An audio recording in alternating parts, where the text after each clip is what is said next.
Yo, kamusta mga master? So ngayong araw nga nandito nga tayo sa may Dasmariñas, Cavite. Ang ganda nga master ng team ni boss, oh, puro libro. Tignan nyo naman yan master, ang dami na pala namin drinks na nagawa dito. Oh.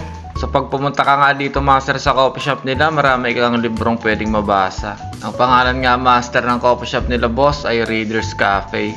Solid din master yung espresso machine nyo. Mapapasana all ka na lang talaga. Dito master sa part na to natuwa si boss kasi nagulat siya, ganun lang pala daw pasarapin ang espresso. Kaya naman master sobrang saya niya sa naging outcome nga ng training na to. Tignan nyo naman yan master yung espresso na yan, no? Ito nga rin pala master yung first day kung saan nag-conduct kami ng event sa my school. At sa second day nga master ako naman yung tatao, kaya abangan nyo master yung magiging vlog ko dun. Ito talaga master ang kagandahan ng on-site training, no? Yung sariling machine nyo yung nakakalibrate natin. At sobrang laki rin master ng development nga master na nagpapatraining sa atin.